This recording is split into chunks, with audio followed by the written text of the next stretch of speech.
neurotransmisores y diencéfalo. En realidad la cantidad de información que hay es mucha, vamos a tratar de hacerlo un poco rápido. Por favor, pongamos nuestros celulares en modo de silencio. Vamos a empezar con lo que es el sistema límbico. El sistema límbico, desde el punto de vista histórico, fue descrito inicialmente por Paul Broca en 1878 como las formaciones que estaban profundamente alrededor del cuerpo calloso. Como su nombre, él puso el nombre de límbico, de latín limbus, que significa borde, porque es estructuras que están al borde del cuerpo calloso. Posteriormente, Henry Tanner en 1890 describe una serie de estructuras del sistema límbico relacionadas con la olfacción, por lo que él lo mencionó con el nombre de rinencéfalo. Posteriormente, Creutzfeldt-Jakob en 1908 describe lo que es algunas partes relacionadas con las funciones viscerales, denominándolo el encéfalo visceral. Posteriormente, Jean Papez en 1937 describe una serie de circuitos, un circuito muy específico dentro del sistema límbico que denominó el circuito de la emoción. Posteriormente le pusieron el nombre del descubridor, que actualmente se conoce como circuito de Papez, que es una pieza clave importante del sistema límbico. Posteriormente, Paul MacLean, en 1952, encuentra una serie de estructuras filogenéticamente antiguas que están en diferentes tipos de vertebrados, pero que en algunos están y en otros más, digamos, más evolucionados hay y en unos más antiguos no. Y él encontró, por ejemplo, de lo que la médula espinal, del tronco cerebral y el hipotálamo se encuentra presente y activamente funcionante a nivel de los reptiles. Sin embargo, otro tipo de estructura en este tipo de animales es incipiente o muy rudimentario, por lo que denominó este cerebro como el reptiliano. Siguió las investigaciones y vio de que en los mamíferos inferiores, a diferencia de los reptiles, se desarrollaron otras zonas más y denominó esta la parte emocional, el sistema límbico. Y en los homínidos superiores, específicamente en el hombre, es la neocorteza con sus extraordinarias funciones las que envuelven y comandan todo, denominado neocorteza. Entonces, estructuras antiguas, primitivas filogenéticamente, quedan ahí, siguen funcionando, pero aparecen nuevas estructuras que comandan funciones nuevas y controlan las funciones previas. Esto se conoce como cerebro triple, reptiliano, límbico y neocortical. Es gracias a Paul MacLean. Esto tiene aplicaciones en una serie de ramas de la neurociencia, como por ejemplo, es muy utilizado en neuromarketing para poder entender la conducta compulsiva y racional que tienen los compradores, y en el cual el neuromarketing lo estudia y aprovecha esto para poder poner una serie de elementos que subyugan al comprador, y sin darse cuenta lo hace, pero lo compra, que es la finalidad, ¿no? Entonces esto es denominado cerebro triple. ¿Cuáles son las partes del sistema límbico? Tenemos el rinencéfalo, el lóbulo límbico, la formación hipocampal, complejo nuclear amigdalino y el circuito de Papez. El estudiarlo por separado tiene finalidades académicas, porque desde el punto de vista funcional todo funciona como una sola unidad. Empezaremos con el rinencéfalo. En el rinencéfalo va a haber una serie de estructuras, como es, por ejemplo, la mucosa olfativa, que se encuentra a nivel de la parte superior de las fosas nasales, donde ya se encuentra la neurona número 1, que es la célula receptora. Tenemos el bulbo olfatorio dentro del cráneo y que asienta a nivel del surco olfatorio. Acá lo estamos viendo como el número 10. Tenemos el nervio olfatorio, son las raicillas que atraviesan la lámina cribosa del etmoide. El bulbo olfatorio es lo que habíamos descrito previamente como el número 10, está dentro del cráneo. El siguiente es la cintilla olfatoria, que lo estamos viendo como 11. Otras son la estría olfatoria medial, por acá, que está en esta parte. Tenemos la estría olfatoria lateral, que lo tenemos aquí. Tenemos la estría olfatoria intermedia entre las dos. Tenemos el trígono olfatorio, donde se encuentra el tubérculo olfatorio anterior. Tenemos el espacio perforado anterior, diferente al espacio perforado posterior, que está entre los pedúnculos cerebrales. Tenemos la corteza olfatoria medial, vamos a escribirlo, y la corteza olfatoria lateral. ¿Okay? Entonces, todas estas estructuras constituyen lo que es el rinencéfalo. La mucosa olfatoria ocupa el 20% y están localizadas en la parte superior de las fosas nasales, en su cara lateral y su cara medial. También denominado mucosa pituitaria, mucosa amarilla, epitelio sensorial olfativo o neuroepitelio olfativo, también se conoce así. La mucosa olfativa está constituida por 3 tipos de células. La primera es la célula receptora, la más importante. Tenemos las células de apoyo o de sostén, y tenemos las células basales, en las cuales se forman nuevas células olfativas. Las células receptoras también se llama célula olfativa, neurona sensorial olfativa o simplemente célula Schultz, ¿okay? Que es la neurona número 1 de la vía olfativa. Y es la única, una de las pocas, la única neurona que se renueva constantemente. Tiene una vida media de pocos días y semanalmente se van renovando todas. Acá les presento la célula Schultz, que tiene una dendrita que termina en un botón a nivel de la superficie de la mucosa misma, que termina en unos 20 o 30 cilios. Se conocen alrededor de 10 millones de células Schultz por cada fosa nasal, y su prolongación central, el axón de esta célula receptora o célula Schultz, va a formar lo que se conoce como los nervios olfatorios, que se reúnen en pequeños ramilletes, alrededor de 20 de ellos, y atraviesan la lámina cribosa del etmoides. Ingresa y se contacta con la neurona número 2 de la vía olfatoria a nivel del bulbo olfatorio. Aquí vamos a ver entonces el bulbo olfatorio. Es una estructura, es una arquicorteza constituida por 3 capas, diferente de la neocorteza que tiene 6. El glomérulo, esto que habíamos mencionado acá, la unión entre lo que es el axón de la célula Schultz y la dendrita de la célula mitral se lleva a cabo en unas estructuras denominadas glomérulos olfatorios. Pero este glomérulo en sí es un poquito más complejo. Aquí lo estamos viendo.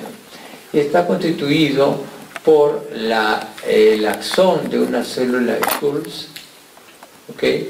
Está constituido por la dendrita de una célula mitral, que es la principal, segunda, la neurona número 2 de la vía olfatoria, es la principal de ellas, pero también está formado por la dendrita de una célula en penacho, que también contribuye. También tenemos lo que es la dendrita de una célula periglomerular, que tiene axón corto, de tal manera de que el glomérulo olfatorio está constituido por una estructura un poco más compleja.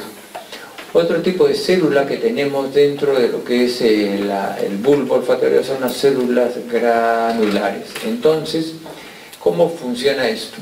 Aquí a simple vista podemos ver cómo existe una convergencia. Una convergencia entre más o menos 10 millones de células Schultz a unas 10.000 células mitrales y apenas unos 2.000 glomérulos por cada fosa nasal. Es un sistema de convergencia, es el sistema de convergencia más intenso que hay. Algo similar a lo que sucede y vamos a revisar en la visión. Allí vamos a ver cómo los bastones, muchos bastones se reúnen en unas pocas células bipolares y estas en menos número de células ganglionares, es decir, hay una convergencia. Por esa razón podemos seguir viendo en una oscuridad más o menos intensa, podemos distinguir, porque son las células, los bastones los que funcionan ahí. Acá es igual, nos permite percibir olores en una concentración bastante baja. ¿Okay? Y para poder potenciar esta función tenemos las células periglomerulares y las células granulares. Ambas son GABAérgicas, es decir, inhibidoras. ¿Y la función cuál es? Si tenemos alguna célula de Schultz que ha sido estimulada y el glomérulo está activo, este glomérulo activo, por intermedio de la célula periglomerular, va a inhibir a los glomérulos alrededor, potenciando la acción del glomérulo que ha sido estimulado. Este es en un primer nivel más externo. Pero más profundamente en el bulbo olfatorio, las células granulares realizan la misma función. Es decir, la célula mitral estimulada, estas células glomerulares van a dejar su estimulación, que siga la estimulación y va a inhibir a las células mitrales alrededor, potenciando la acción de la célula mitral que ha sido estimulada por el glomérulo específico. Esta es una forma muy eficiente de poder, digamos, hacer que uno pueda oler fracciones pequeñas de sustancias odoríferas.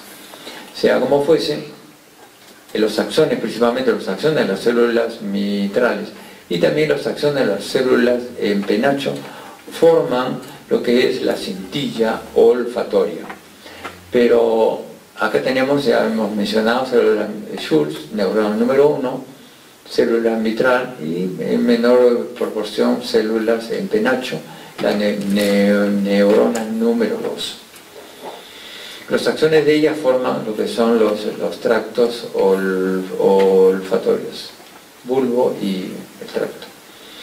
No solamente esto, sino que también existe un núcleo olfatorio anterior en el espesor del mismo tracto. Y estos axones que forman parte de este tracto van a contactarse con el núcleo olfatorio anterior del otro lado. Este muchacha que se ve, pasa, ¿no? Ay, despierta. Ya. Entonces aquí estamos viendo, vamos a ver después cómo funciona esto, ¿ok? A ver, vamos a seguir hablando acerca de la vía olfatoria. Una vez que vienen estos axones, la vía olfatoria se divide en lo siguiente. Una estría olfatoria lateral que va a ir a lo que es al complejo nuclear amigdalino y el lóbulo piriforme. ¿Qué es el lóbulo piriforme? Es la parte anterior de la circunvolución del para-hipocampo, constituido por la región entorrinal, área 28, el área 35 y el área 36. Ustedes ya se lo saben bien esto, no hay ningún problema. Tenemos también el otro que es la estría olfatoria intermedia, que va a ir a nivel del tubérculo olfatorio anterior, a nivel de la sustancia perforada anterior. Y tenemos la estría olfatoria medial, que va a comunicar ambos bulbos. Y esto está constituido por los axones de justamente esto que habíamos mencionado acá. Los axones del núcleo olfatorio anterior de un lado, de tal manera de que el núcleo olfatorio anterior de una estría olfatoria se comunica con el núcleo olfatorio anterior de la otra estría. ¿Para qué? Si el olor viene por un lado y es este bulbo olfatorio el estimulado, mediante este núcleo va a activar al otro núcleo olfatorio anterior del otro lado para inhibir al bulbo opuesto, de tal manera que potenciamos la acción olfativa y podemos localizar en el espacio la fuente del estímulo olfativo. En el humano probablemente no tenga mucha trascendencia, pero en los animales sí.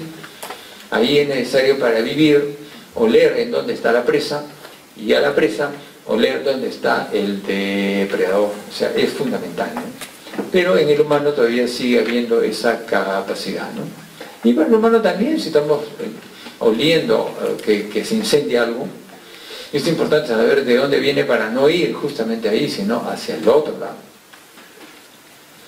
Las áreas olfatorias son dos. Tenemos el área olfatoria primaria o región prepiriforme, área 34, que es el uncus del hipocampo, el uncus de la circunvolución del para-hipocampo. Y tenemos el área olfatoria secundaria, región entorrinal, área 35 y área 36. Y la división entre ambos es el surco renal. Surco renal hacia adentro, área olfatoria primaria. Surco renal hacia afuera, área olfatoria secundaria. El surco renal no viene a ser sino la parte anterior del surco temporo-occipital medial. ¿Okay? Que es el lóbulo límbico. El lóbulo límbico está constituido por 4 partes, acá lo vemos. El área septal, circunvolución del cíngulo, la unión, el istmo y la circunvolución del para-hipocampo. Son 4 partes del lóbulo límbico. Vamos a mencionar uno de ellos, el área septal, tan humilde, chiquita, insignificante que está acá, pero sin embargo es importante. Esta área septal está constituido por el septum pellucidum, una membrana glial revestida por epéndimo y que separa los cuernos frontales de los ventrículos laterales. Y tenemos el septum verum, que está por debajo del pico del cuerpo calloso y está constituido por una parte anterior, de los pilares del fornice y la parte posterior. Este septum verum está constituido por regiones corticales y regiones subcorticales. Las regiones corticales tenemos la circunvolución subcallosa, que es una circunvolución en este sentido, por delante, justamente longitudinal, por delante de la lámina terminal. Y la circunvolución paraterminal, justamente por delante de esta misma. Delante de la lámina terminal tenemos la circunvolución subcallosa y delante del mismo la circunvolución paraterminal, que tiene que ver con una serie de funciones emocionales. La región subcortical del septum verum está constituido por el núcleo septal medial, núcleo septal lateral, ambos relacionados con sensaciones placenteras. En estudios experimentales en ratas, se ha visto que las ratas que tienen electrodos que les estimulan en esta región y las ratas aprenden a manipular el interruptor para causarles la estimulación, se ve que las ratas hacen trenes de estimulaciones frenéticas hasta el agotamiento. Quedan privadas de sueño, apenas se despiertan y empiezan otra vez a estimularse. Tienen el alimento al costado, no se alimentan, están flacas, famélicas y siguen estimulándose.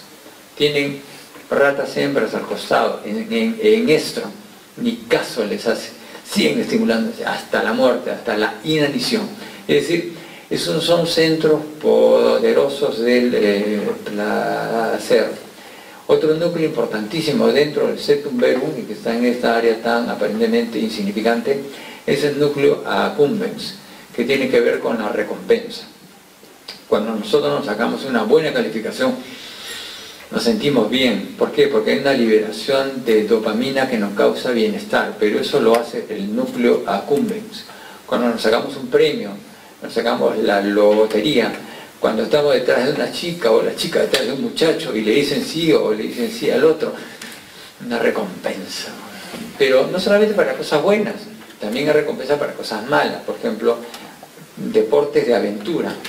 Se estimula el núcleo accumbens para la liberación de dopamina, una satisfacción. Cuando se consume drogas, igual, es intenso, para el bien o para el mal.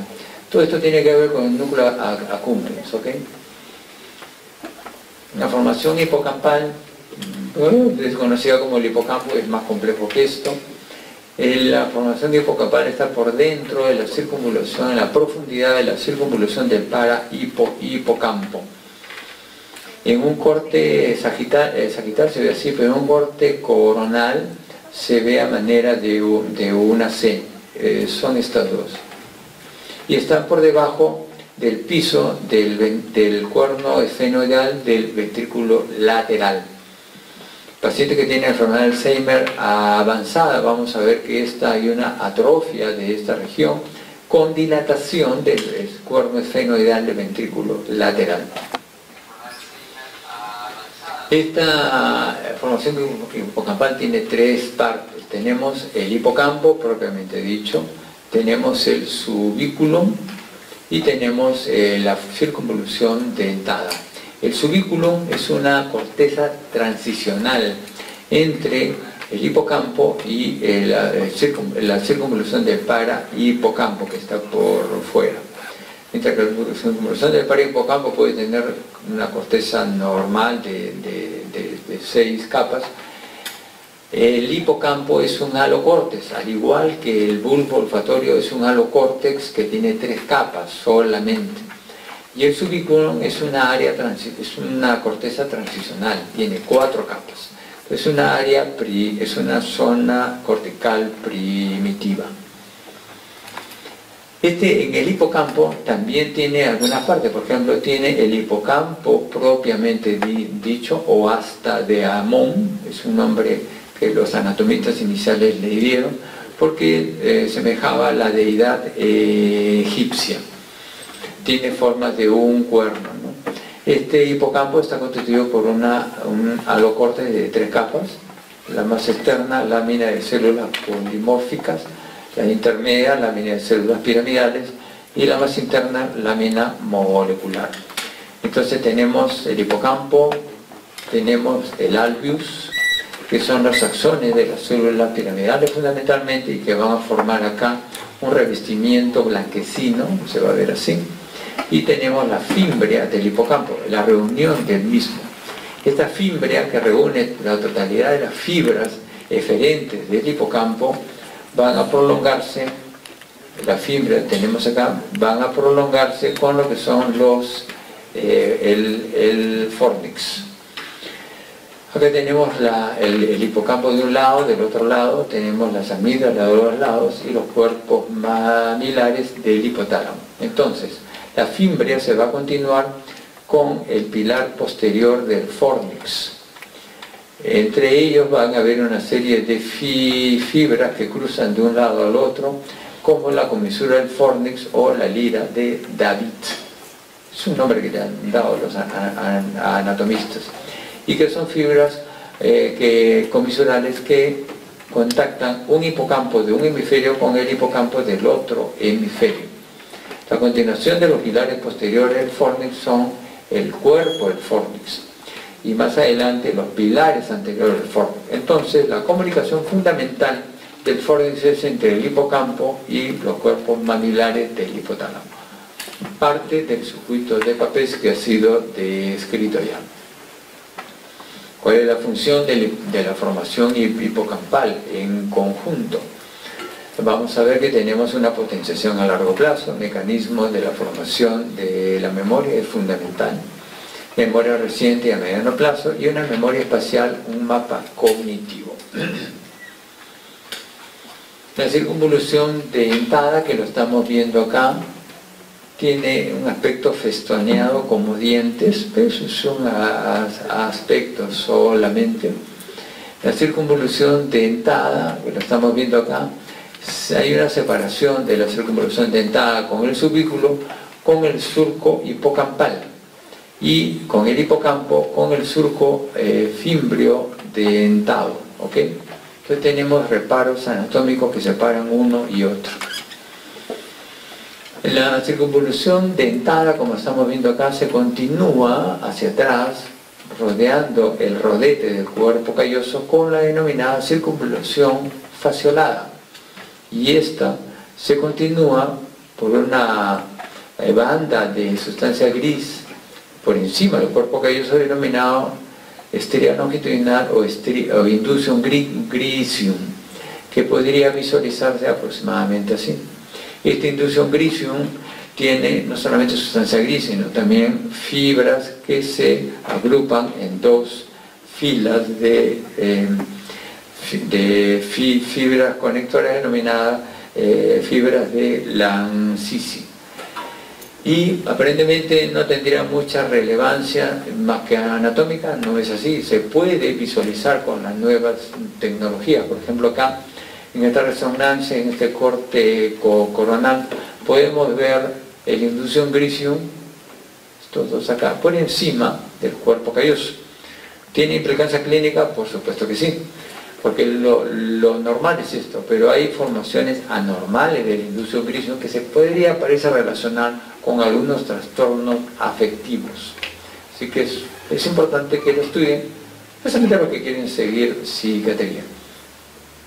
La continuación del inducium grisium va a llegar hasta lo que es el área septal para terminar en lo que es las circunvoluciones que hemos mencionado previamente en esta región.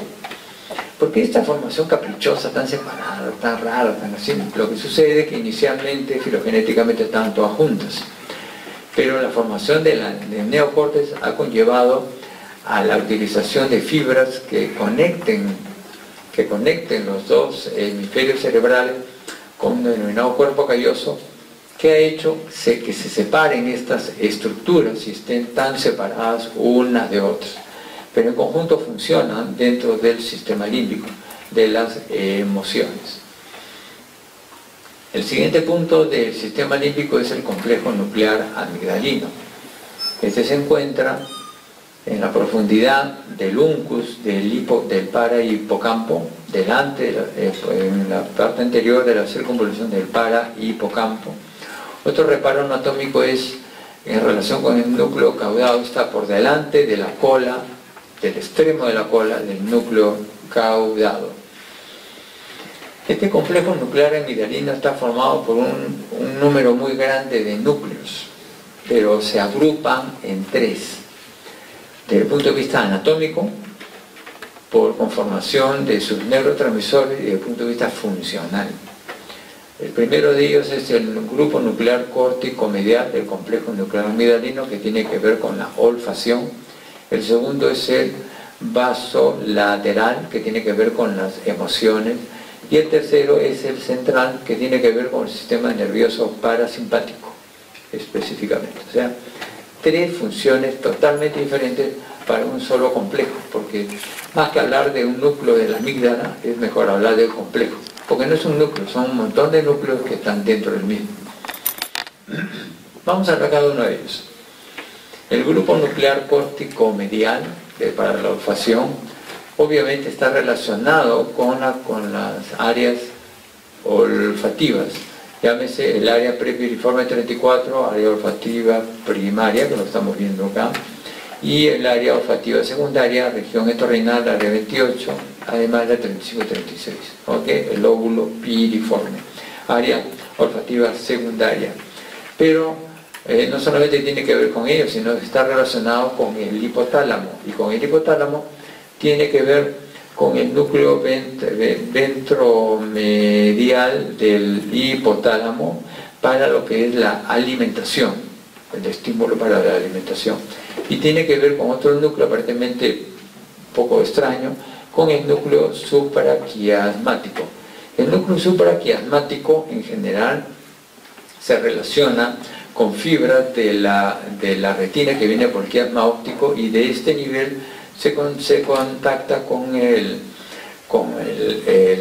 núcleo de la avénula por la estría terminal y con la glándula pineal para la segregación de melatonina. En el atardecer, en la noche, la melatonina se libera para poder conciliar el sueño. Pero en este caso parecería que primitivamente al menos más está relacionado con el olfato, para lo que se refiere a la apreciación del estro, tanto en los animales hembras y en algunos casos animales machos, como en el oso panda, ¿no? De tal manera que esta estimulación va a hacer que el núcleo supraquiasmático despierte y pueda inhibirse, pueda liberarse las gónadas para poder llegar a la maduración del sexo. Es que está relacionado eso. Por eso son las conexiones. El otro grupo nuclear, el central, que es parasimpático, obviamente va a recibir información visceroceptiva. La información visceroceptiva viene desde el núcleo, en los 2 tercios inferiores del núcleo del tracto solitario, y este recibe información desde el 9º y el 10º nervio, glosofaringio y vago. De tal manera que la neurona número 1 y la vía visceroceptiva están en los ganglios del 9º y 10º, neurona número 2 a nivel de los 2 tercios inferiores del tracto solitario, que es el núcleo visceroceptivo, y desde ahí a diferentes partes, y uno de los sitios que llega es al grupo nuclear central del complejo nuclear amigdalino. Desde aquí se conecta con el hipotálamo, y el hipotálamo, a través del fascículo longitudinal posterior de Schultz, recuerden que el hipotálamo tiene muchas funciones. Una de las funciones más importantes que tiene es el control superior del sistema simpático y parasimpático. Pero por estas conexiones vamos a ver qué es el sistema parasimpático. Por el fascículo de Schultz se llega hacia el parasimpático tronco encefálico y el parasimpático sacro. Por el parasimpático del tronco cerebral, ya lo vamos a ver en una clase que vamos a tener del tronco cerebral, y para recordar un poquito, para ir calentando motores, tenemos el núcleo de Edinger-Westphal mesencefálico por el tercer nervio para la miosis. Tenemos el núcleo salival superior o lácrimo muconasal en la protuberancia por el 7º bis para la glándula lagrimal, la mucosa nasal, la glándula sublingual y submandibular. Tenemos el núcleo salival inferior a nivel de bulbo por el 9º nervio hacia la glándula parótida. Tenemos el núcleo dorsal del vago para el 10º nervio, el gastroneumocardio entérico, para lo que son las vísceras tóraco-abdominales, y también por el mismo fascículo hacia el parasimpático sacro para el parasimpático a nivel de la pelvis. ¿Ok, jóvenes? Esto tiene que saber solo así. Ya, pero ahora vayan calentando motores. El otro grupo nuclear es el grupo nuclear basolateral, que tiene que ver con las emociones. Como es lógico, tiene que estar relacionado con la corteza olfativa, la corteza límbica, y está relacionado también con una serie de aferencias y eferencias con corteza, núcleo basal, estálamo anterior, grupo nuclear central de la amígdala, el hipocampo. ¿Para qué sirve todo esto? Esto está relacionado porque el grupo vasolateral del complejo nuclear amigdalino tiene que ver mucho con las emociones, y esta relación hace que cuando nos emocionemos, por ejemplo, cuando nos enamoramos, hombres y mujeres sentimos unas como maripositas en el estómago, ¿no? Cuando nos asustamos, no sé, nos acelera el corazón. Cuando nos amenazan, hay una midriasis, hay una hiperventilación. Toda la sangre se va hacia los músculos para enfrentarnos o para huir. Toda esa parte vegetativa está relacionada con este núcleo, las emociones con la parte visceral. Por otra parte, aquí tiene que ver mucho también el hipocampo. Si una chica ve que su enamorado está coqueteando con otra chica inmediatamente va a recordar, el hipocampo va a recordar que hace 3 meses lo vio coqueteando con otra y hace 1 año con otra, es decir, sigue con la misma. Entonces, la memoria tiene que ver mucho con eso, los recuerdos, ¿ok? Y ahí vamos a ver después lo del circuito de Papez, que es justamente esto. Jean Papez, 1937, ya hemos visto que fue el descubridor de esto. Un circuito extraordinario. Puede pasar en cualquier parte. Vamos a ver, por ejemplo, que empieza a nivel del hipocampo. ¿Ok? Del hipocampo. En el hipocampo se activa y el hipocampo, por intermedio del fornix, lleva la información del hipocampo hacia los cuerpos mamilares del hipotálamo. Desde este punto, por intermedio de las fibras las fibras que son fibras que vienen desde los cuerpos mamilares hasta el grupo nuclear anterior del tálamo. Desde este nivel van a subir las fibras hipotálamo talámicas, o también llamados de Bigda-Sir. Desde el grupo nuclear anterior del tálamo, por fibras tálamo corticales, en este caso tálamo singulares, va a llegar al cíngulo. Desde el cíngulo se van a regresar por intermedio del istmo hasta la circunvolución del parahipocampo. Y a nivel de la corteza entorrinal, área 28, van a ingresar hacia lo que es el hipocampo. Entonces este circuito no solamente sirve para las emociones, para la cólera, estamos fastidiados y nos fastidiamos más y nos fastidiamos más porque están circulando. Cuando amamos, y amamos y amamos y amamos tanto, tan intensamente que nos vuelven brutos, porque eso es, el enamoramiento es un embobamiento de la parte neocortical, que solamente ve la parte bella, hermosa. Espérate después para que veas lo que pasa. Pero es que así es, o sea, este sistema funciona para todo. La memoria funciona igual, las emociones, todo el aprendizaje es importante, de tal manera de que en la enfermedad de Alzheimer las lesiones empiezan en la corteza entorrinal, área 28. Justamente toda esta información que llega, no solamente porque del cíngulo llega la información de la corteza completa y tiene que ingresar acá. En el hipocampo, para almacenar la información, tiene que ingresar, toda la información ingresa por el área 28. Esa lesión es la primera que se lesiona, esa parte es la primera que se lesiona en la enfermedad de Alzheimer. Por eso la enfermedad de Alzheimer se caracteriza por pérdida de la memoria. No recuerda, no almacena nueva información. Deja sus llaves acá, si acá lo deja. Se da media vuelta, regresa, no saben de dónde está la llave. Obviamente, entre un olvido leve, puede ser que el abuelito lleve al nieto al supermercado, regresa a casa y se olvida el nieto en el supermercado. Eso es un olvido grave ya. Entonces, todos estos olvidos es porque no, esta parte crítica no ingresa la información. Ahí empieza la enfermedad de Alzheimer. ¿Cuáles son las funciones del sistema límbico? Mecanismo hemostático para la preservación del individuo, alimentación de la especie, conducta sexual y social. Conducta emocional, tristeza, cólera, la ira, el miedo. La memoria con el hipocampo, ya lo hemos visto. Relacionar la información sensorial con los reguladores autonómicos y endocrinos. Mecanismo de la formación de la memoria es importante, con la formación de circuitos neuronales estables. La enfermedad de Alzheimer, por ejemplo, lo primero que lesiona es una poda de la sinapsis. Más que la muerte de las neuronas mismas, lo primero que mueren son las conexiones.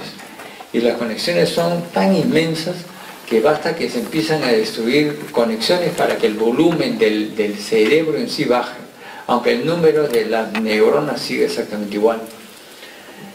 Y estos circuitos especiales se forman por cambios en el ADN. Tipo de memoria de corto y largo plazo, no requiere mayor explicación. Y memoria a largo plazo, la memoria explícita e implícita. La memoria explícita se refiere a la memoria que aprendemos voluntariamente, en forma voluntaria. Es decir, para manejar sabemos que el timón lo doblamos a la izquierda, el carro se va a la izquierda, a la derecha, el carro se va a la derecha. Ponemos el embrague, el esto, el freno aquí, que allá, bueno, más o menos ya lo tenemos en teoría y lo vamos haciendo. Pero la habilidad posterior para manejar, estamos conversando, distraídos, está, lamentablemente hablando por teléfono, pero seguimos manejando. Toda esa habilidad y es una memoria implícita, es decir, la que se aprende de manera involuntaria. Esto se aprende voluntariamente, se aprende involuntariamente. La diferencia que hay. Pero las dos son fundamentales y se complementan. ¿Cuáles son las alteraciones del sistema límbico? Pérdida de la memoria, puede ser retrógrada, es decir, no se acuerda de los hechos previos. Y si no, recuerden ustedes un sábado sangriento, que no se acuerdan las tonteras que hicieron en esa noche, pues así. Anterógrada, es decir, no graban nueva información. Global o puede ser específica, pérdida de la memoria, sea algo, bueno, a veces uno se olvida de la suegra, bueno, podría ser una memoria, pérdida de memoria específica, ¿no? Eso es. Puede ser transitoria, un traumatismo, o puede ser permanente. Todos estos tipos hay. La enfermedad de Alzheimer es un cuadro demencial. Una vez hemos escuchado, ¿no? Un loquito de la calle, todo zarapastroso, ese está demente, dice. ¿Eso es cierto o no es cierto? Eso es falso. Ese no está demente, ese está loco. Es otra cosa. Demencia es la pérdida de dos o más funciones cerebrales superiores. ¿Y cuáles son? Atención, concentración, memoria, juicio, intelecto, praxia, gnosis, una serie de funciones, ¿ok? La pérdida de ellos nos lleva al cuadro demencial. El otro no es cuadro demencial, es un cuadro de esquizofrenia, un cuadro que está entre comillas loco, es otra cosa. Y la enfermedad de Alzheimer es un cuadro demencial que empieza siempre con alteración de la memoria. Paciente que está demenciándose, pero la memoria no ha fallado inicialmente o muy tardíamente, eso es cualquier otra cosa, otro tipo de demencia, pero no enfermedad de Alzheimer. Síndrome de Wernicke-Korsakoff también tiene problemas de la memoria, falla, hay hipovitaminosis B1, ¿por qué? Por alcoholismo crónico y asociado a desnutrición.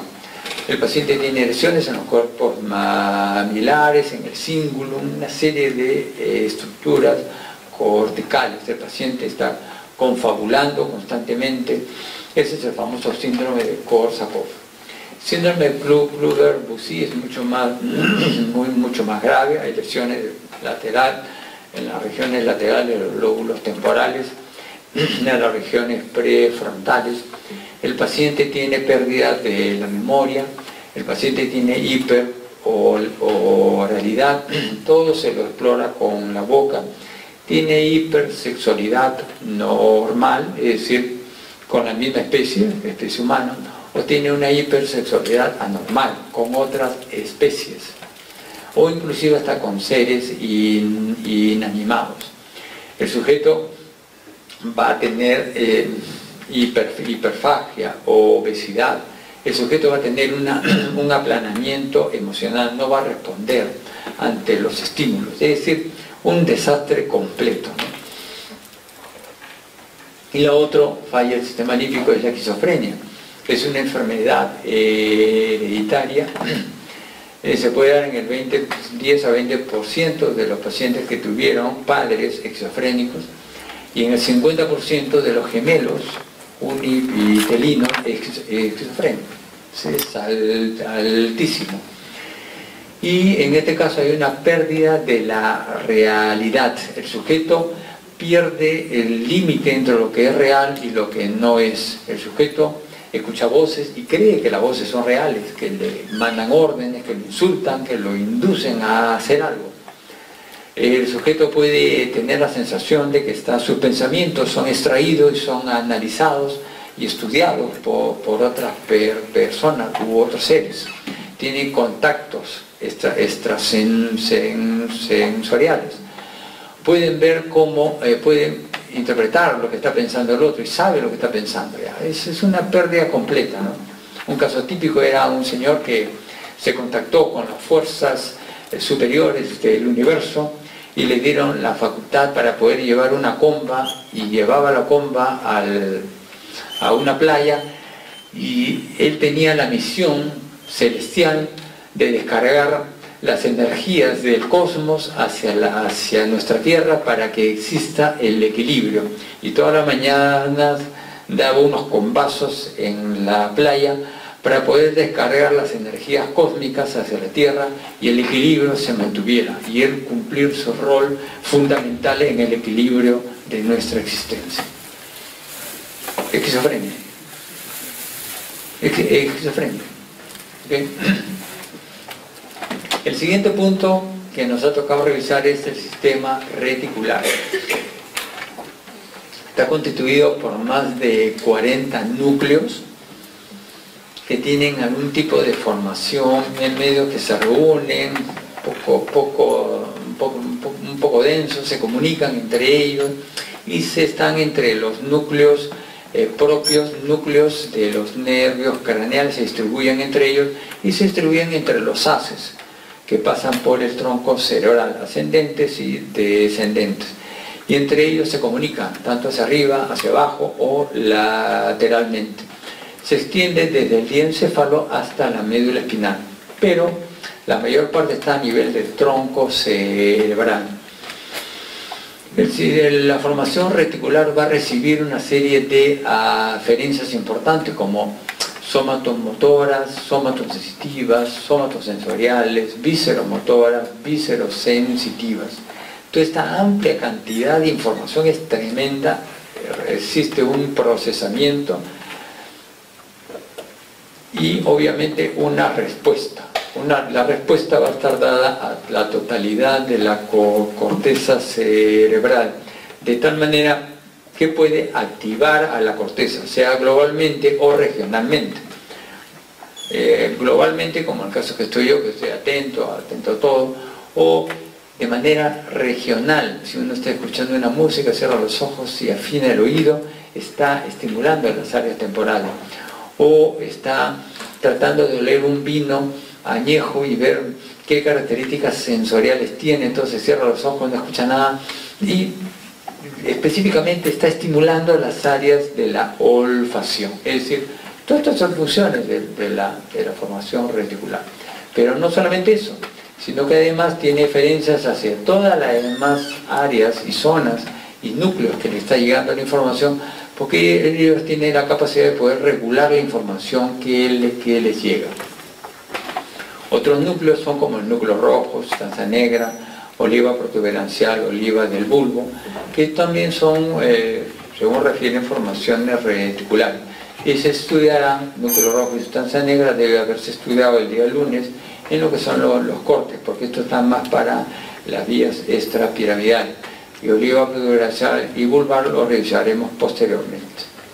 Los expertos dividen la formación reticular en tres partes: una columna de Raffer o columna medial, una columna lateral y una intermedia o central. ¿Ok?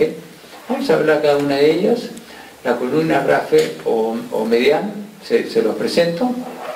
Mucho gusto, aquí está. Lo tiene para que lo lean. La columna lateral, se los presento, lo tiene para que lo revisen y lo lean. Y la columna intermedia, de igual manera. Es ocioso estar leyendo cada una de ellas, ya lo tienen. Hoy día mismo voy a darle al doctor Kiyojara para que lo cuelgue. De esta columna intermedia o central, los estudiosos lo subdividen en dos partes: una subcolumna intermedio lateral y una subcolumna intermedio medial.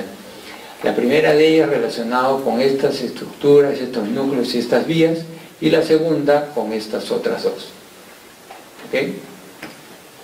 El sistema reticular tiene que ver con la vigilia. Si el sistema reticular falla, estaremos en coma constantemente.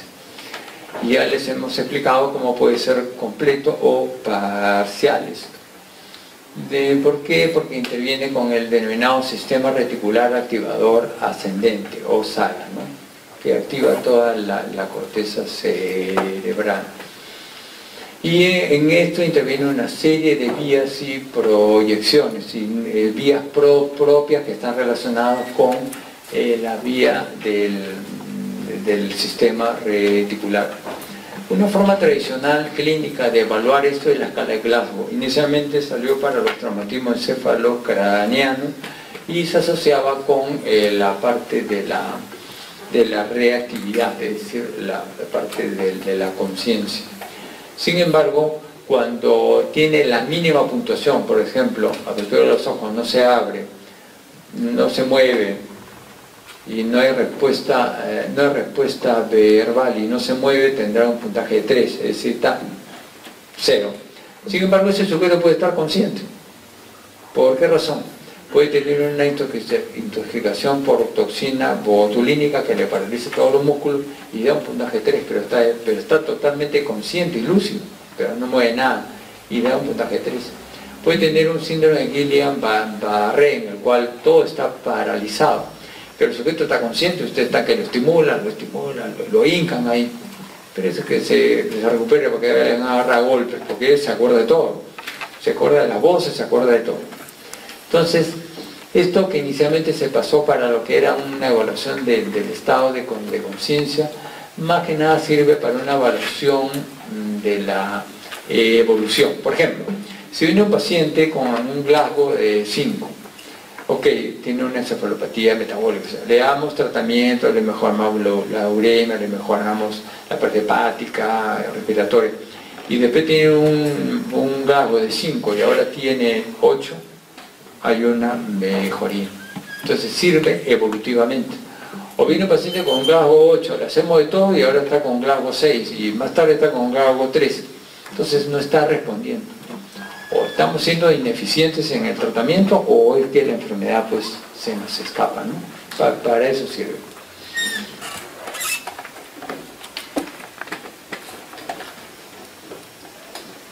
El otro punto importante del sistema reticular es la regulación del sueño. En la fase del sueño tiene 4 fases, vamos a mencionar solamente 2. Un sueño de ondas lentas o no REM, que hay disminución de la actividad bioeléctrica cerebral. Y un sueño paradójico REM, porque REM se refiere a movimientos oculares rápidos, MOR en castellano, pues este REM es en inglés, pero es movimientos oculares rápidos. ¿Ok? Rise, movement. Que hay aumento en la actividad bioeléctrica cerebral. Este sueño REM es el sueño de nuestros ensueños, lo que soñamos, y es fundamental. Persona que no sueña está muerta y debe soñar 3, 4, 5 veces cada noche. Otra cosa es que no nos acordemos del sueño.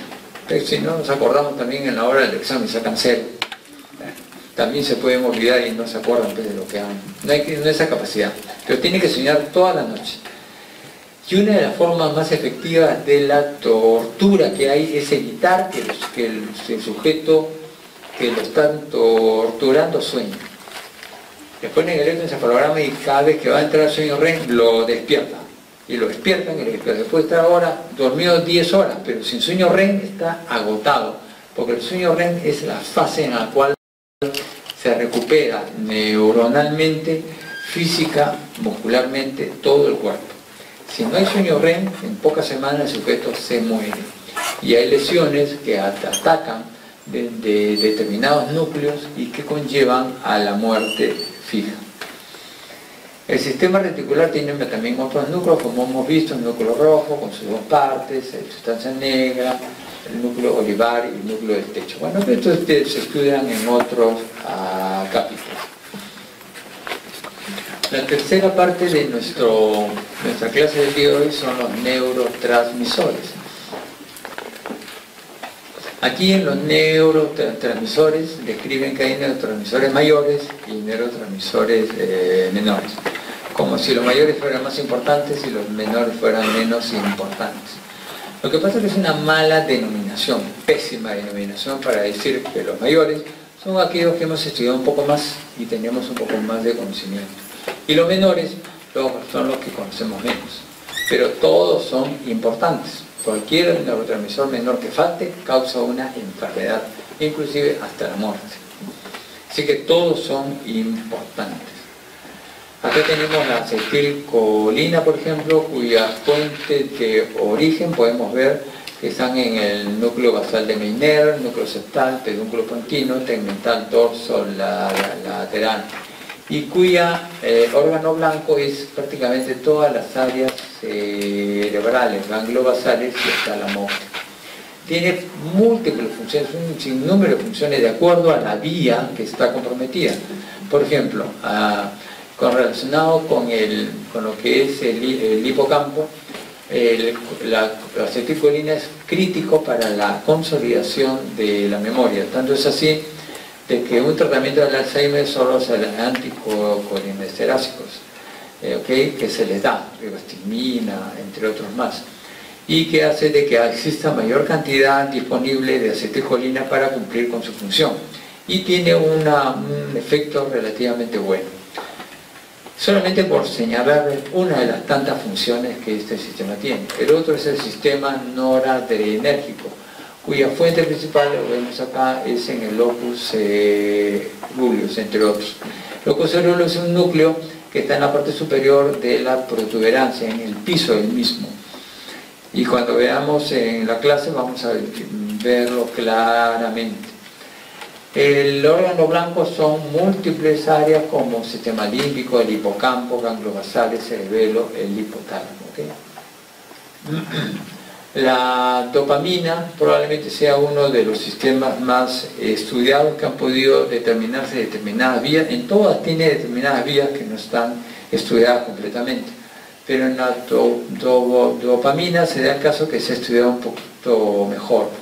Tanto es así que vamos a ver acá de la vía, su fuente, su destino, su función y su alteración. Por ejemplo acá, la vía mesolímbica parte desde el área tegmental ventral, su digamos, destino es el núcleo accumbens, que lo hemos mencionado, cuya función es la recompensa y cuya alteración puede dar cuadros de psicosis. Por eso los pacientes que sufren pues bueno, esto vicioso de las máquinas registradoras, de las máquinas de... ¿Cómo?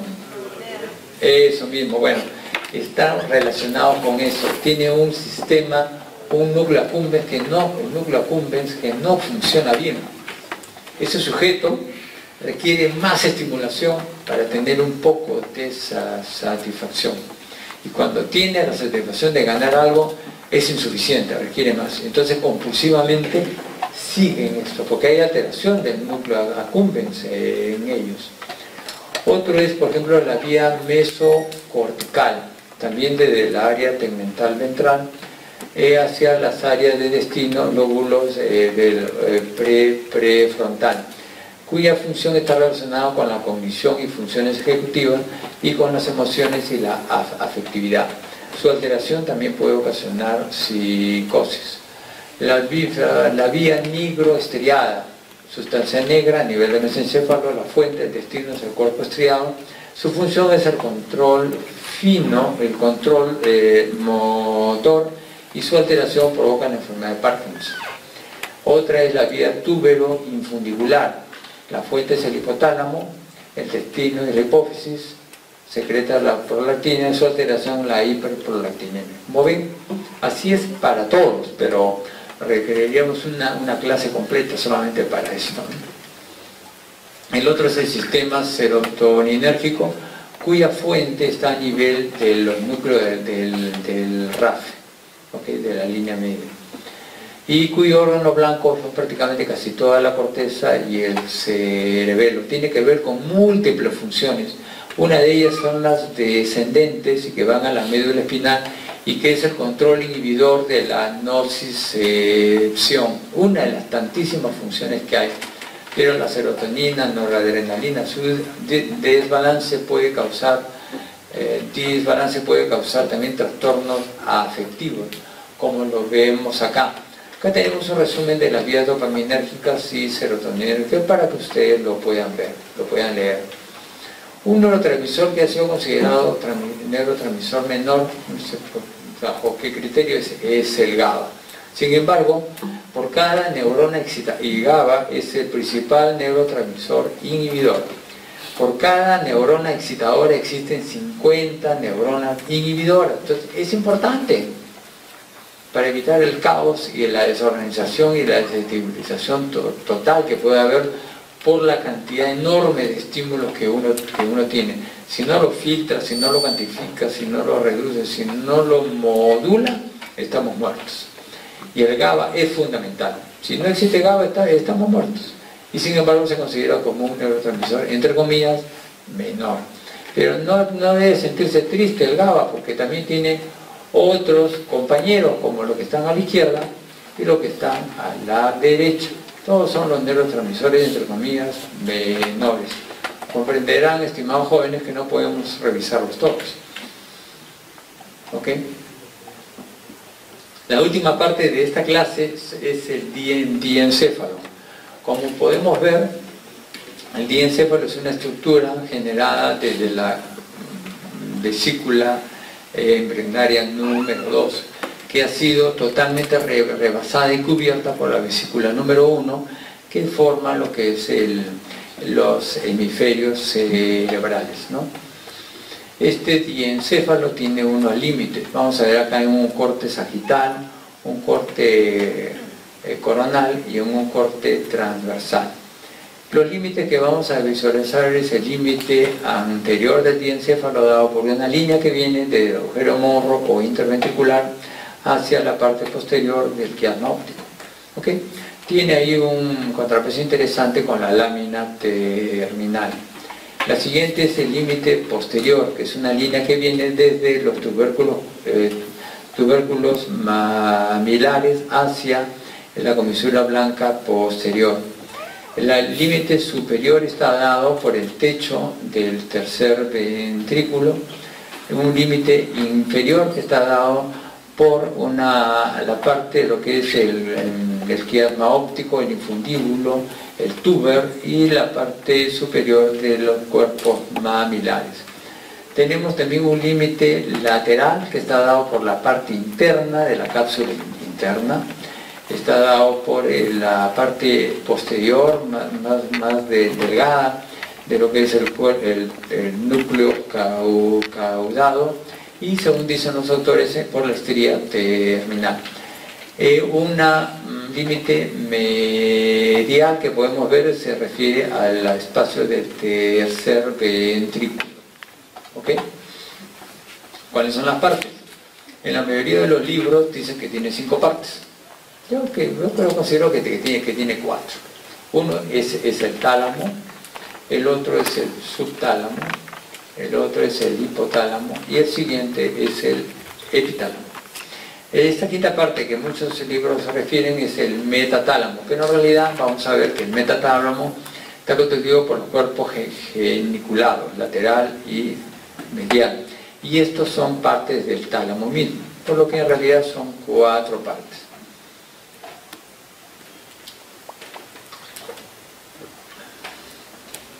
En esta clase vamos a revisar lo que es el tálamo, el hipotálamo y el epitálamo, porque el subtálamo se estudia, debe haberse estudiado el día lunes, con los cortes, con lo que son los ganglios basales, por su función y sus conexiones. ¿Ok? Esto se tiene que estudiar en otro sitio.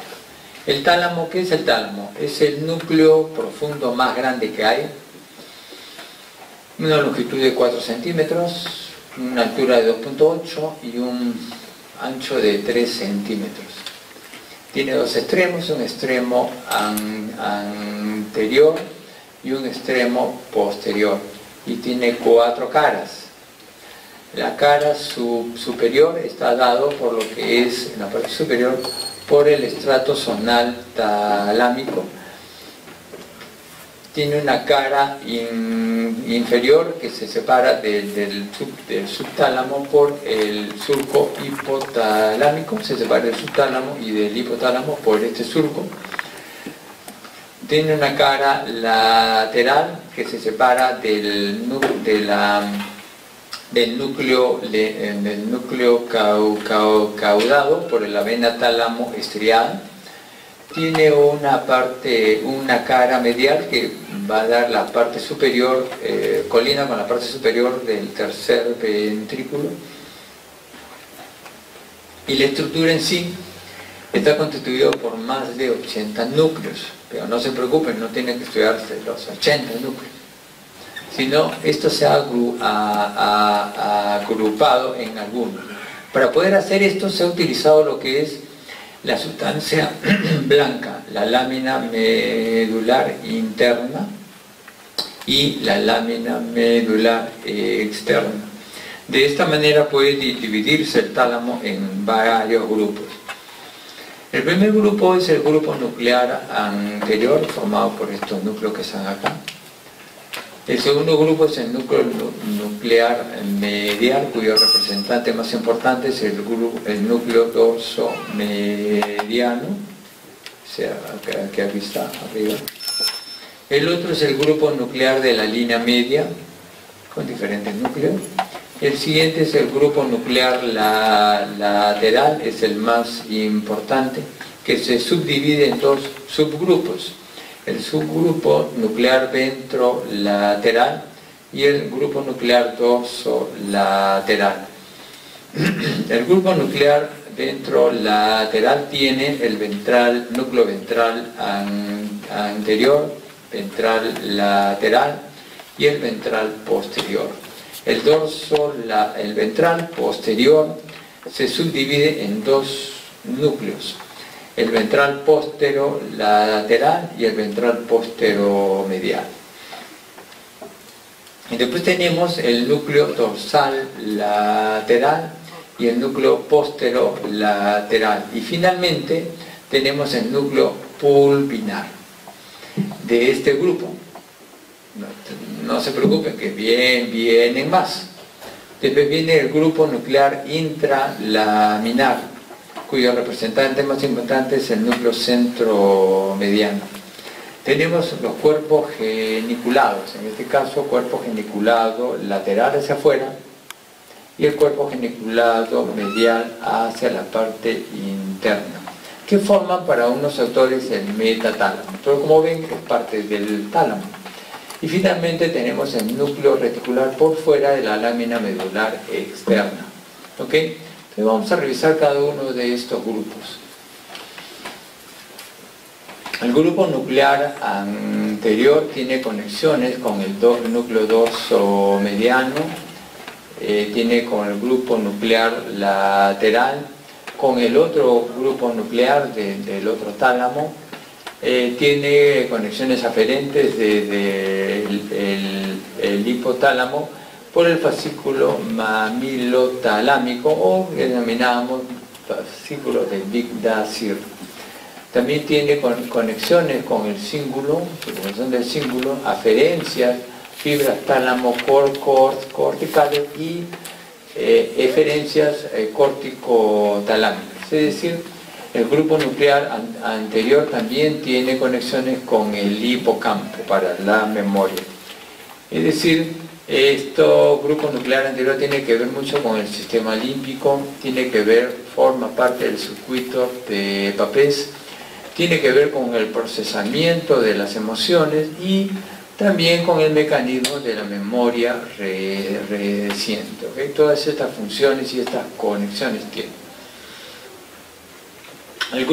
El núcleo dorsomediano recibe aferencias desde la amígdala, la parte de las emociones del mismo, el grupo nuclear central. Tiene conexiones recíprocas con el hipotálamo y también con la parte del cingulum anterior, el área 32, y el área 47, que es el lóbulo, la región orbitaria del lóbulo frontal. Es decir, este núcleo está relacionado con el sistema límbico, las emociones, está relacionado, participa en las percepciones subjetivas y emotivas, participa en las aferencias viscerales, olfativas y somáticas, en la parte cognitiva, el pensamiento, el juicio, el estado de ánimo, y también sus lesiones pueden alterar la conducta, la personalidad y el tono afectivo. En pacientes con depresión endógena, parecería que este núcleo dorsomediano tiene una mala constitución anatómica. El grupo nuclear de la línea media está poco desarrollado en el ser humano, pero de todas maneras recibe aferencia de la formación reticular, del sistema reticular activador ascendente y también del sistema límbico para el mantenimiento de la alerta. El núcleo ventral anterior recibe aferencias desde la sustancia negra y desde el globo pálido, por una parte. Por otra parte tiene conexiones recíprocas con la región premotora, el área 6 y el área 8. Recuerden, jóvenes, de que en el lóbulo frontal tenemos el área motora primaria, área 4, la área premotora es el área 6 y 8, y por delante de los mismos ya tenemos las áreas prefrontales. Mientras estos tres están relacionados con la parte motora, estas otras están relacionadas con funciones cognitivas ya. ¿Qué más? Está también relacionado con el núcleo centro-mediano y con los núcleos, el resto de los núcleos intralaminares y el núcleo reticular.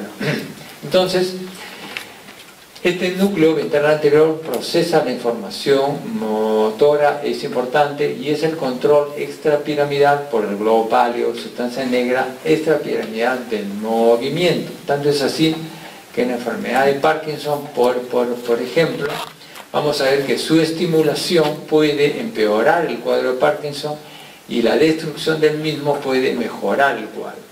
Por lo que pacientes con enfermedad de Parkinson que no responden al tratamiento farmacológico, le ponen un electrodo profundo hasta este núcleo y pueden causar una inhibición de su función, mejorando el cuadro. El otro núcleo, el ventral lateral, tiene mucho que ver con el cerebelo. Va a recibir aferencias desde el núcleo dentado, estamos hablando del núcleo dentado, del neocerebelo, a través de la vía dento-rubro-talámica. Pero también va a recibir de los núcleos globoso y emboliforme, del paleocerebelo, por la vía también denominada paleocerebelosa.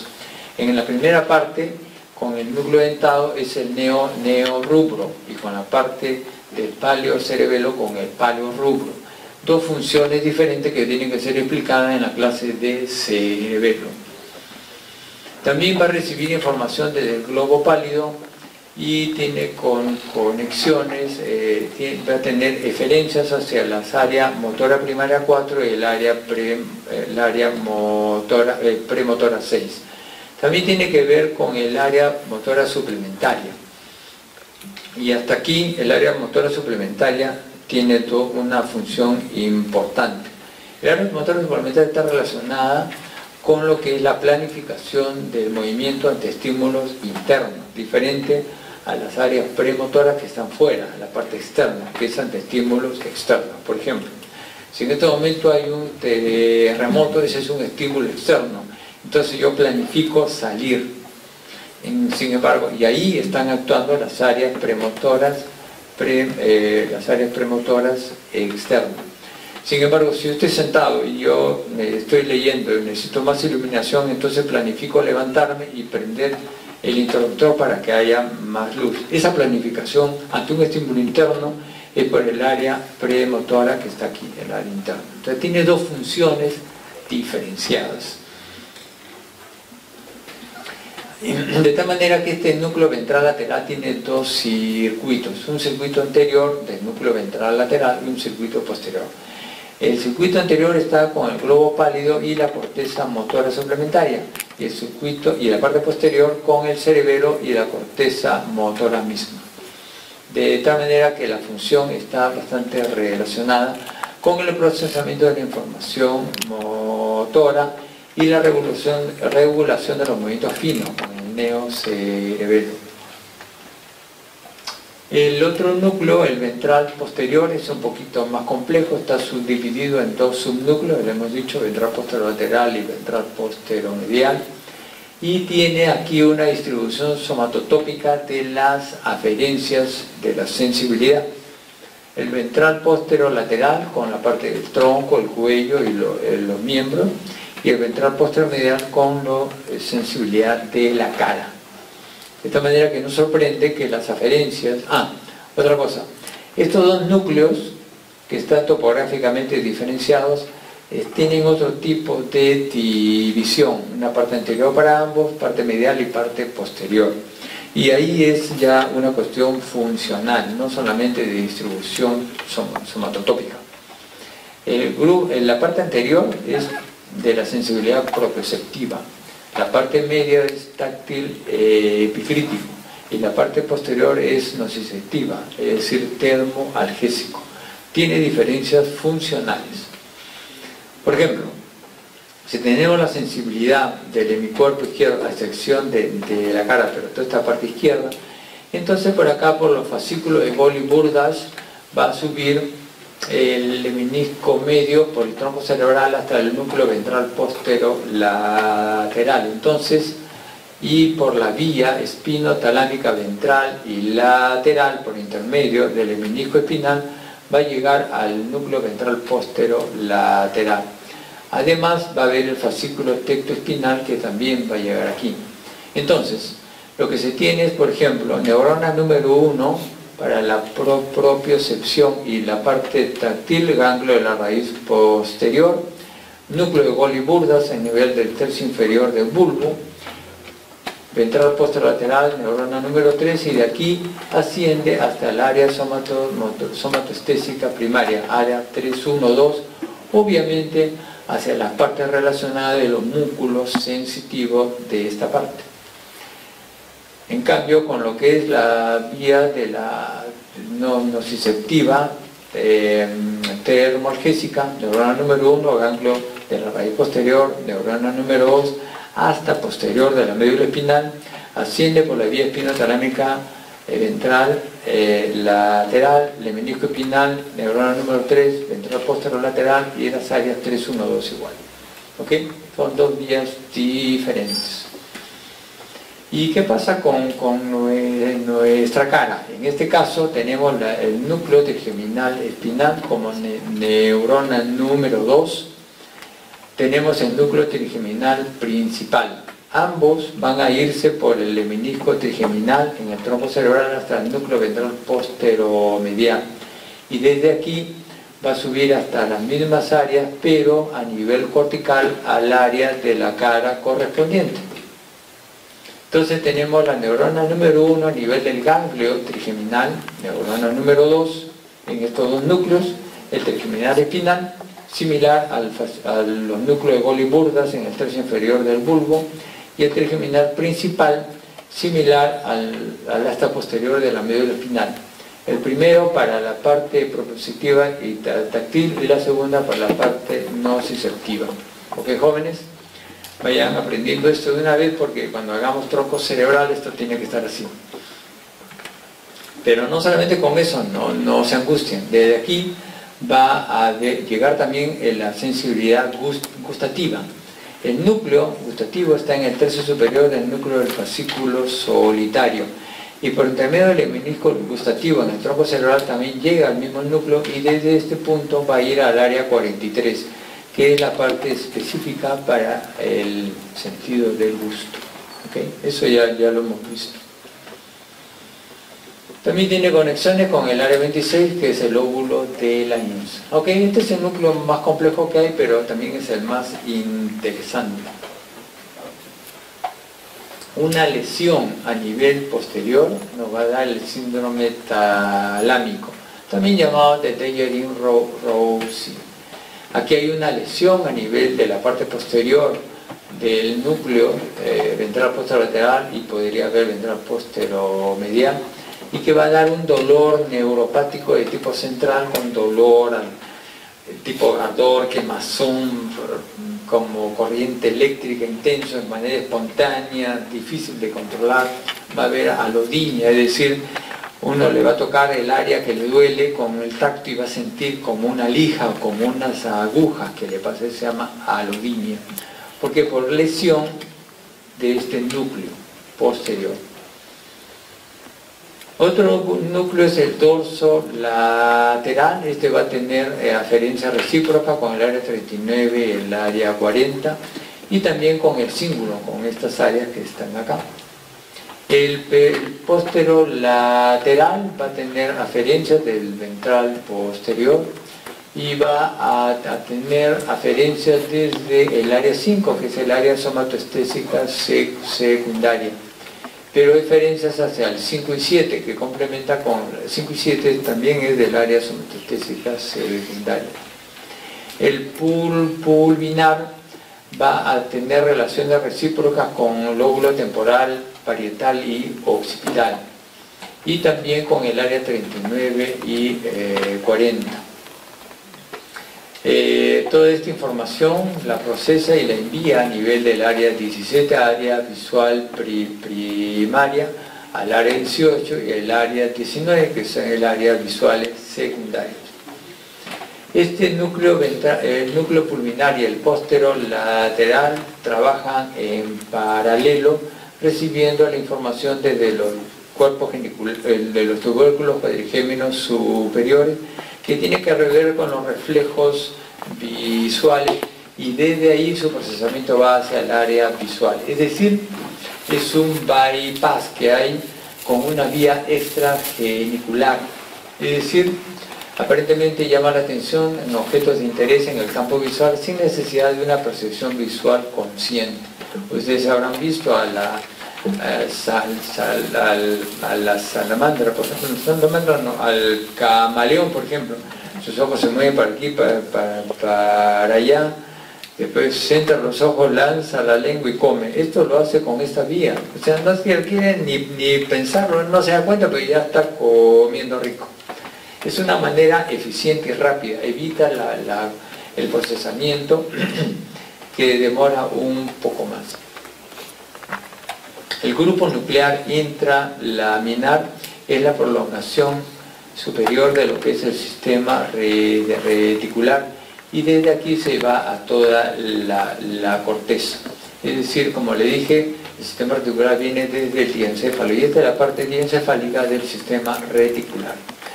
Por otra parte, también va a actuar mandando información, órdenes a nivel del cuerpo estriado, núcleo caudado y núcleo lenticular. Los cuerpos geniculados lateral y medial, cuerpo geniculado medial, en este caso interno, y el lateral externo, el primero de ellos recibe información de las aferencias auditivas y la neurona número 3, y lo lleva hacia el área auditiva primaria. El segundo recibe aferencias visuales desde la neurona número 2 a nivel de las células ganglionarias de la retina, y lo lleva la tercera neurona hacia el área visual primaria. Esto lo vamos a estudiar en una clase posteriormente, solamente lo mencionamos acá. El núcleo reticular, el menos estudiado, es uno de los más interesantes que hay. Está en la parte externa de lo que es la lámina medular externa.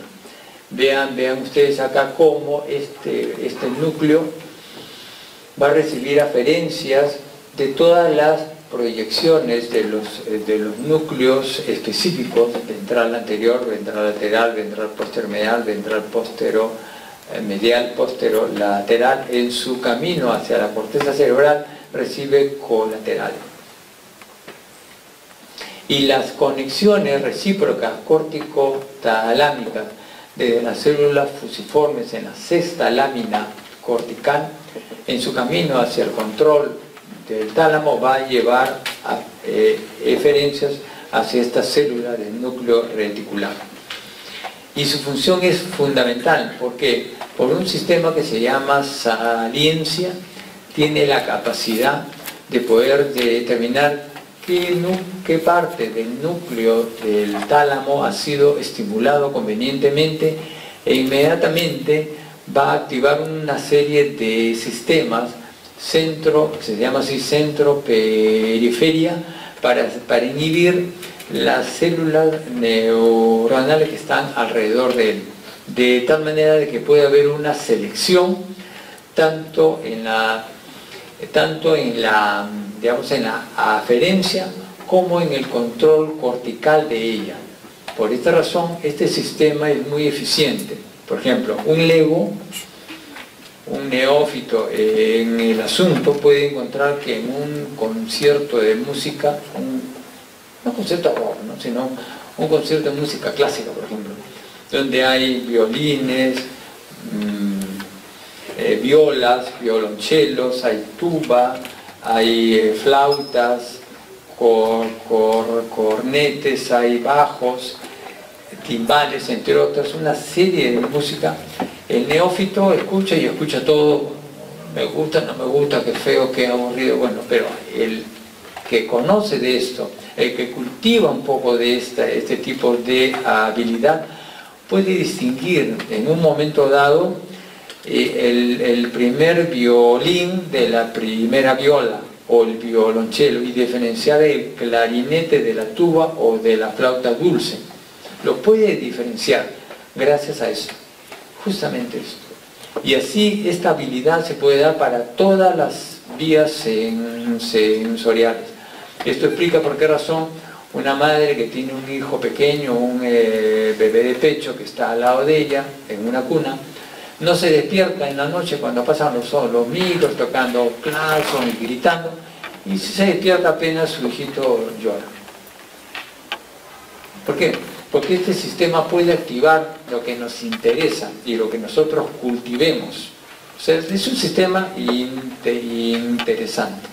Y no solamente sirve para esto, sino que además nos sirve para muchas cosas. Por ejemplo, este sistema reticular podría, un estímulo auditivo en una región dada que puede ser amenazadora, puede inmediatamente silenciar las otras áreas, digamos, del espacio, silenciarlo para concentrarse en este sonido amenazante y relacionarse con las demás vías, de tal manera de que el cuadrante inferior derecho visual se activa y se inhibe los otros para poder centrar la atención hacia esta parte del sonido y que puede ser amenazante, es decir, más de un sistema sensorial en sí. Es fundamental. Pero no solamente tiene estas funciones, sino que tiene un sistema de oscilación que nos permite registrar la función cortical con el electroencefalograma, que ya tiene aplicación clínica, ¿no?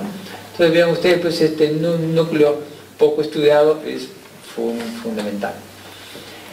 Entonces, jóvenes, tienen ustedes todos estos núcleos que hemos estado viendo, núcleos específicos como el núcleo anterior, ventral lateral, ventral posteromedial, ventral posterolateral, el cuerpo geniculado lateral y medial, núcleo de asociación como el dorso lateral, posterolateral, el pulvinar, núcleos no específicos como los intralaminares y el reticular.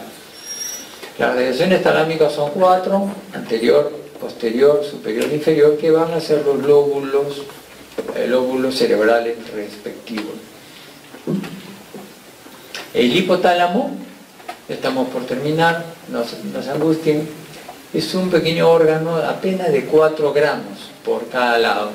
Pero estos 4 gramos tiene, y que están localizados en la parte inferior del piso, en la parte inferior del tercer ventrículo, tienen una serie de funciones.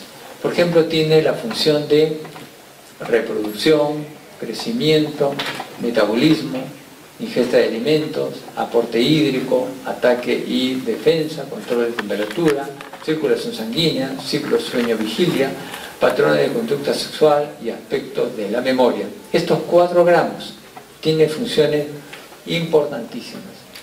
Y esto se lleva a cabo en todos estos núcleos, porque estos núcleos se dividen en un grupo anterior, el grupo intermedio, anterior, supraóptico porque está acá el quiasma óptico, o rostral, intermedio o tuberal y posterior y mamilar, de tal manera que la enorme cantidad de núcleos que tiene este hipófisis se puede dividir en los núcleos que presentamos acá en la región anterior, estos otros núcleos en la región intermedia y estos otros finalmente en la región posterior.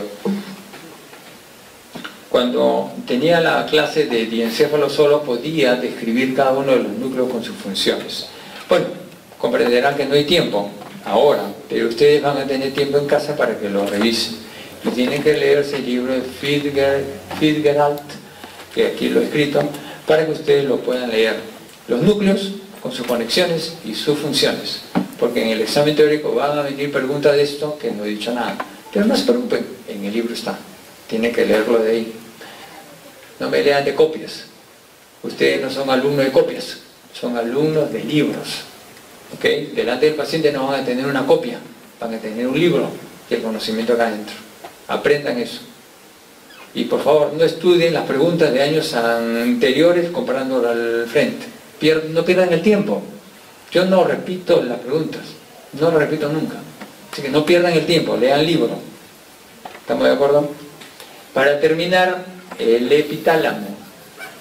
Muy breve, el epitálamo es la última parte del diencéfalo que vamos a estudiar, está en la parte posterior y superior del mismo, y está constituido por el trígono avenular, el núcleo de la avénula, la comisura de la avénula, la comisura blanca posterior, que está aquí, y la glándula pineal o epífisis. Tiene funciones en la regulación de la parte emocional, pero relacionado con la generación de sueño gracias a la formación de la melatonina, y tiene que ver mucho con la maduración sexual. Ok, jóvenes, ha sido un gusto haber estado con ustedes. Gracias.